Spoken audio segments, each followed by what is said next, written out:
everybody. Welcome back to this very sad episode. So sad. As you can tell, this episode is going to be a downer.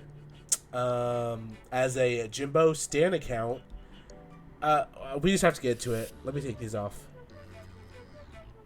Oh, there's the tears. The tears are there. I see the tears. How have you been? Girl, I've been good. I've been better, but suffering from a cold, so Same here. Still sound like crap. That ain't never going away. we're here for the dedication though. We are having fun with this. I'm really enjoying getting to just kind of go over and review everything with you. And I did want to say, stating this publicly by the way, so other people can be my witness, you have done a fabulous job editing the episodes. Thank you. I love the editing, and you've done a great job cutting things up. And I know we talk for a lot longer than what's actually included. So I really do appreciate the work you do, and I love the product. So. Oh my gosh, thank you. Yes, I'm dusting off the editing bones. And yes, you're welcome. soon a Patreon exclusive will be added to the Patreon when we're getting that money. Yeah. Maybe one day we'll have a Patreon. That would be iconic. Okay, let's talk about it. Let's talk about this episode of Drag Race UK vs. World Season 1, Episode 3. 3. So Cheryl is gone. Cheryl's been eliminated, and the girls come back into the workroom, and Juju B is right off the bat. She's like, "Girl, Jimbo, whose lipstick did you pull?" And then she pulls it out, being like, "Uh-oh, how'd this get in here?" Yeah, so she picked Juju B's lipstick by accident, of course. Jimbo didn't really want to show it. It would have been obvious had she pulled a BB. Juju B was pretty pressed. I don't understand why. Like she's starting to act like Roxy Andrews. It's like, girl, your time is over. I think, and a lot of people in the fandom agree right now that Juju B just is not in the competition. And it's like she's had multiple opportunities where she could have been eliminated and hasn't. Back to the point where we're talking about where Rupaul should be sending the girls home. I don't think Rupaul would send Juju B home. I think she would. So I don't know. I think Jimbo was the only one who had the balls to pick her lipstick. Yeah, the girls are pressed. I don't understand why. They're talking about alliances formed and pretty much calling into credit Jimbo's integrity. It's like it's a game, gal. The beginning of the episode is setting up drama for something later to transpire. I think the editing tied into Jimbo's elimination. Then the next day in the workroom, the girls walk in, and what do you know? We have the reading mini challenge. But before we get to the reading mini challenge, Monique announced to the other queens about her name change. Yeah, she is now going down by Mo Hart. Yeah, I love the reasoning behind the change, and I think that's great. So I stand. Genderless entertainer. We love Mo, and we will always be a Mo Stan account as well. Yeah. Let's get into the reading challenge right away. I'm like, okay, RuPaul's going to give Juju B the win. Like, I didn't even have to see the reading challenge to know that Juju B was probably going to win. But what did you think of the other girls, of the girls' reads in general? The strong ones were Jimbo, I thought was good. Obviously, Juju. And that was it. And then, obviously, who did bad was Baga and Mo. Yeah. I also liked Blue. I thought Blues were pretty funny. Girl, she is dirty, but horny for the boys, and she looks like a boy. So it's like just kind of, it's so random to see that behavior. But then it's like, if you know Blue, then yeah, that's her. I thought they all did a great job. Since Juju won the reading challenge, that set her up to help the main challenge, which was a Rusical. It's a lip syncing Rusical, so no live vocals or no recording. They already had a pre-recorded songs, yeah. Which honestly, I feel like had the queens had the chance to record their own verses and then lip sync to that, it could have been better. Yeah. What did you think of the challenge overall before we get into each queen? It was kind of a miss for me. I liked how Juju gave the parts out fairly. Obviously, Miss Bag of Chips had a problem, like she always does every single episode now. Baga, just doesn't seem to understand that life isn't fair. Life's not fair. Life's not fair. So, bitch, good luck. And if you want something, you need to like stand up for it and go for it. And if you can't, then have a backup or don't complain. So I understand how she feels, but she does need to remember that she is on TV. But I'm loving the drama from her. It's kind of entertaining. So it's getting annoyed at this point, though. It seemed everybody else was good with the assignments from Juju though for the Rusical. Yeah. So what did you think about the choreography when they were practicing the dance move? I thought the choreography rehearsal was good. I mean, if somebody was coming in giving me choreography, I would assume to do that choreography. But yeah, I thought he gave the queen stuff that they could do. You know, Daddy put it down and they picked it up. Yes, very much in Blue's wheelhouse there for sure. So, yeah, I thought some of the choreo was cute. You could tell right away based on some of the queens who like just couldn't pick up choreo, and we did have a redemption for Mo with her cartwheel, at least in the rehearsal. The rehearsal, yeah, it was promising. Yeah, I was like, oh, okay, she's been practicing. All right, jump to the actual Rusical. Shall we get into each queen's part? Pangina is the first queen out. Lord have mercy! Damn, this is some scary shit! Oh, I am scared! She is some off-copy version of Annie. What did you think? Girl, she sold that role. I would say that some of the parts are better than the others just because the lyrics are naturally funnier. But you can really sell anything as long as you bring like the face and the dramatic movement.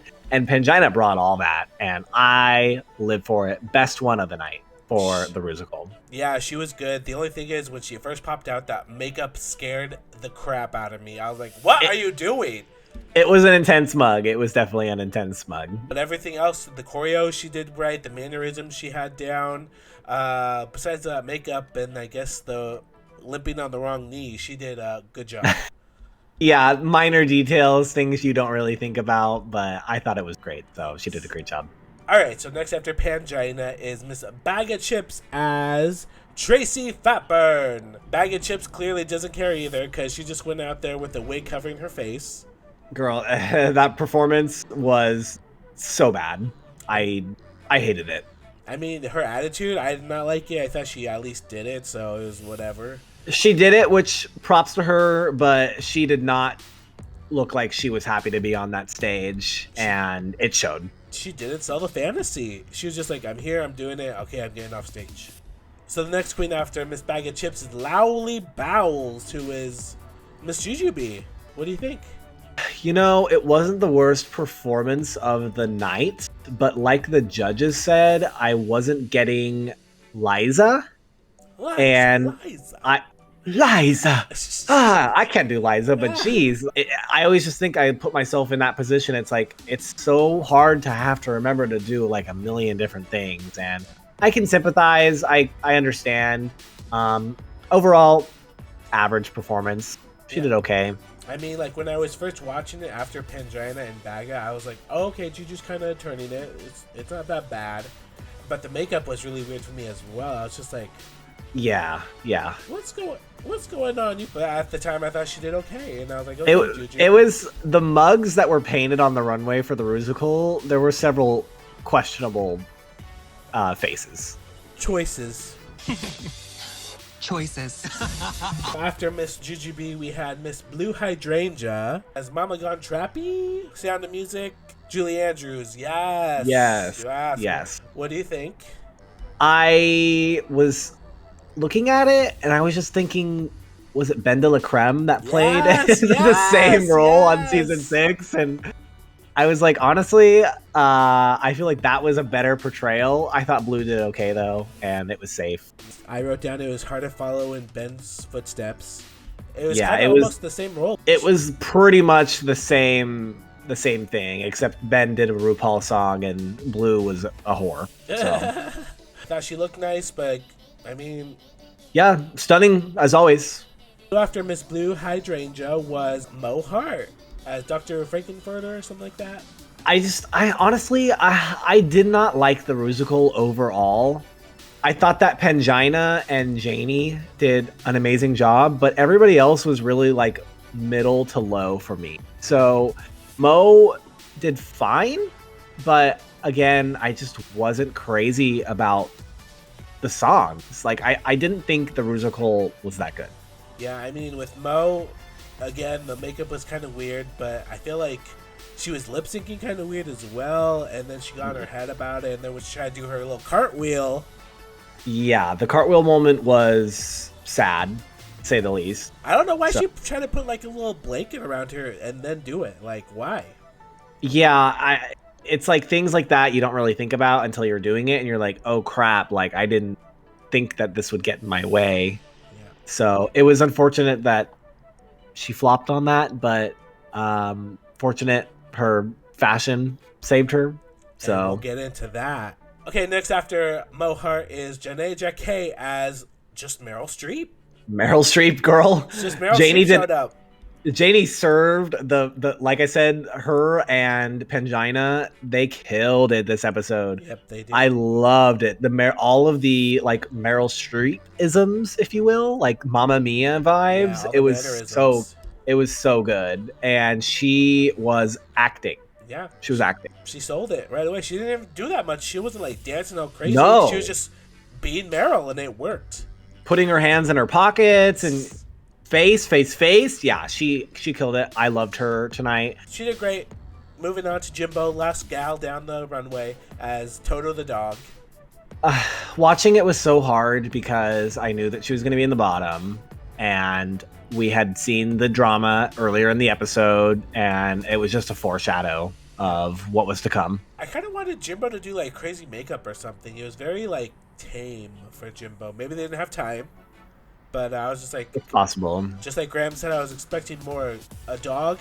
Nobody would want to be a dog. But Jimbo doing a dog, that's something I'd want to see. I don't understand why, like, knowing Jimbo, this performance was a shock to me. I don't know if it was because of her neck injury and she, like, wasn't able to fully pick up the choreo. If she just, like, was in her head and couldn't serve the energy. And it was sad. It was really sad to see that she didn't really put that much into it. Yeah, I mean, it was. I thought at least it was safe, but guess that's what we thought. I wanted it to be safe, but I knew that it was bottom too. So Rusical's over. Category is dot. Period. Dot. Okay, before we get into the runway, I just want to say that the guest judge this week, Jonathan Bailey, Quiche. He is fine. Yeah, so a lot of people saying strong Andrew Garfield vibes. Yeah, very similar. I would say when he was guest judge. Yeah, he's also very constructive and gave him good advice. Yeah, he was a good guest judge. He's no like T.S. Madison, Lonnie Love, but he was great. So yeah, he was good. Okay, so first up to the runway, we have Bag of Chips. This look was not bad. The wig was a choice, but the whole look was pretty okay. I liked this look from Baga. It's very cutesy. Yes. I wasn't expecting a cutesy look. I was expecting something ugly, and she brought out something cute. So good for her.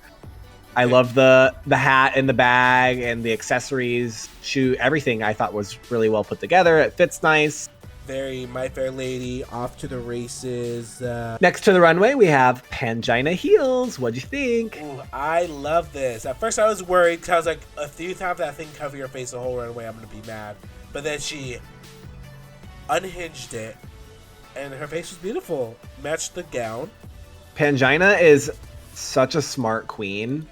And the fact that she knew to come out in something kind of more avant-garde, and she knew to pull it back and show that gorgeous mug. Girl, that was such an amazing mug. I lived for this look. It was really good. So good. Next, we have to the stage Mo Hart. I love this. Solely from Monsters, Inc., right? Yep. Yeah. Second. The makeup is so good. And the hair, oh. It I was love so it. good. It's the second week in a row that Mo has done like cosplay kind of. Last week it was Luna. Yeah, I know. But she always keeps it fashion though, because this is Elevated. still really fashion. Yeah. Like I can't get over the wig. The wig is gaggy. The long And sleeves. yeah. It was great, Mo. Another perfect look. She had her Yeah. little like Mike Wazowski bag too at the beginning. Yes, it's so cute. I It's so loved it. cute. Great job to Mo. Next we have to the stage, Janie Jacquet. What'd you think? I thought it was kind of simple, but it was still pretty good. The wig to me was kind of like flat, but I mean, Yeah, Janie seems to have like she likes those like kind of long, flat, boring wigs. Like on Drag Race Holland, she had some really good wigs. I'm really liking the look. I think it's, you know, on the basic side. I think the concept is good. I love the color, yellow, white, and black. I think the neckline could have been like maybe like a deep plunge and done something. She could have done something a little bit different with the shoulders. Yeah. But I think the hat's really cool, and yeah, the concept was good. I just don't think it was fully executed. I loved how when she was describing it, she's like, "This was inspired by me and made by me." Well, if she made it, she did a good job making it. Yeah, good job, Jenny. Next to the stage, Blue Hydrangea. What'd you think? Five Musketeers on crack, so good. I loved it. Velvet, polka dots. It was great. Yeah, this is a really conceptual look, and I love the color combo. The blue and that like really creamy orange. Oh, it's a good look. Yeah, I mean, she said she painted those 5 faces on that night of or something, so this is the blue I expect to see on Drag Race, and I'm living. Yeah. She brought us an amazing painted mug, and I hope to see more of things like that from Blue. Yes. Next we have to the stage, ... Juju B. Oh my gosh.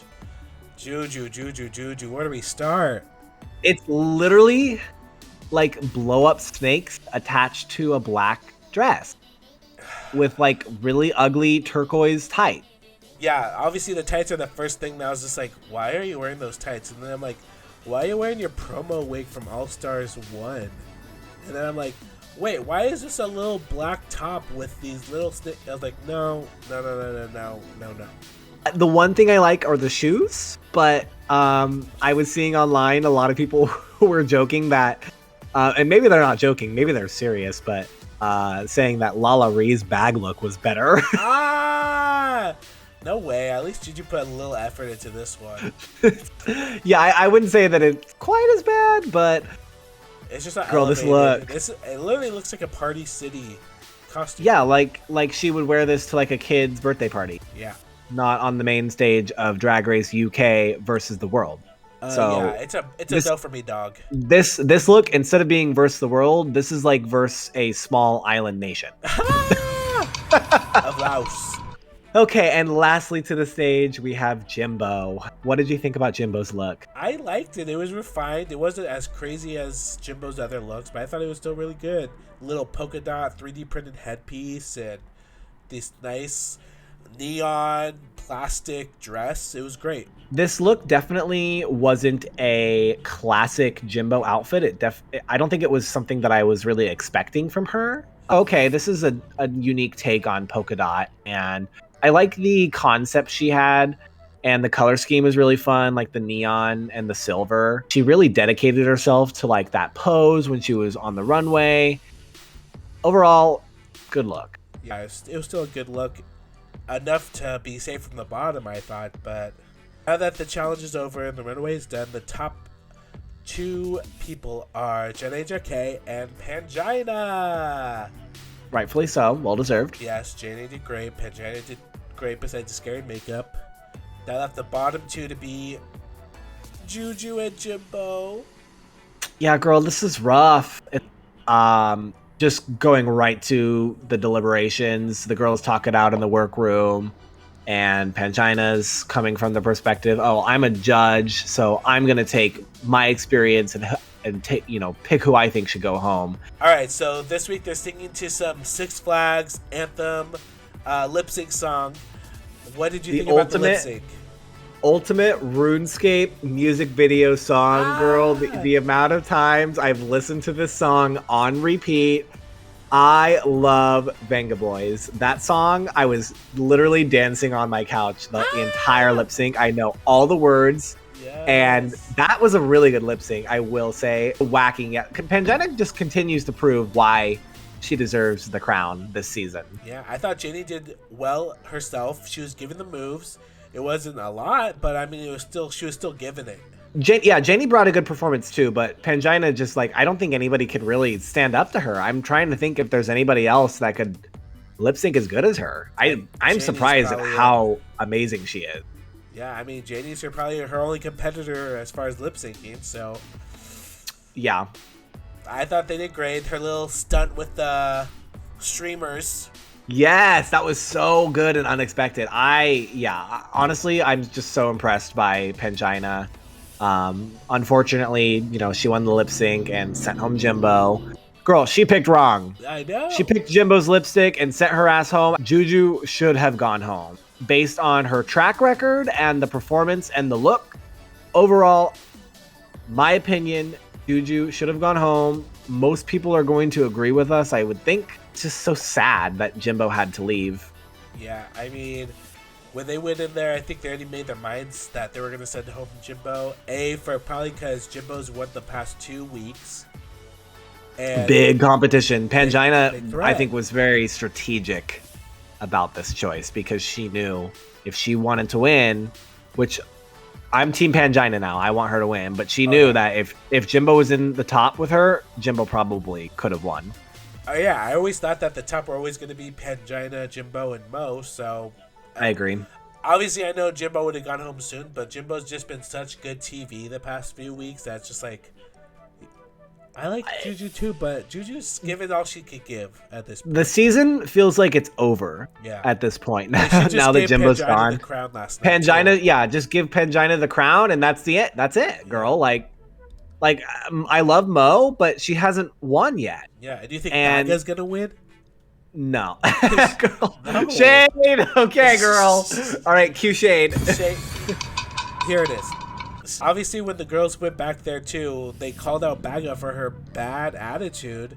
And she finally's I guess I have been bad, haven't I? Baga's kind of feeling herself. So we'll see how that evolves into the coming episodes. So. Oh, it kind of also made me mad when she's just I did not want this to be this character. And you have Juju over here crying because she's in the bottom again. Don't know why. And she's I didn't want to be that character. I should have been Juju's character. Okay, I will say that the moment when they were backstage in the workroom and Juju just had that moment on the couch where you could just see the tears going down her face, I really did feel for Juju B. I really felt bad because I think that she really is trying, but it's just not coming across. And sometimes, no matter how loved you are and how much of an icon you are, I just don't think it's fair that she's been given so many chances. Agreed. And obviously, I kind of thought, not that she should have, but I thought she was going to be at the end of the episode, be no, I need you guys to stop. I think you guys sent the wrong girl home. Because I mean, again, like I said, this is your dreams. This is a Roxy Andrews edit. She's going to the top. She understands she does not deserve to be there. And it's come on. I would be shocked if she made her way to the top. And yeah, I wouldn't be surprised because the editors want, Juju, now she has 4 top 3 placements or however they want to do it without the crown. That's crazy. At this point, she's not going to win the crown. If she was given the crown, the whole fandom would blow up. It would not be a good decision. So we know how it's going to play out, I think. Yeah. I just want to see who Janae picked next week. Yeah, so we'll find out next week. Wasn't the biggest fan of this episode. The Rusical was bad, and we lost Jimbo. There were some good moments, but I love Jimbo's what did you think? Line. Calling Michelle a dog. I'm gonna get you, ruin your little dog too. I'm talking about you, Michelle. And that was probably one of the best exits I think the whole franchise has seen. Yeah. Jimbo just brings good TV. That's all she does is just good TV. Yeah, did you see the lipstick message she left on the mirror? Oh, girl, I can't wait to unpack that drama next Is week. going to be mad. Can I tell you about a conspiracy theory going on? Let's hear it. So people are saying that, I guess for Drag Race and all these shows, they pick the 14 girls or whatever, and they have 2 on standby.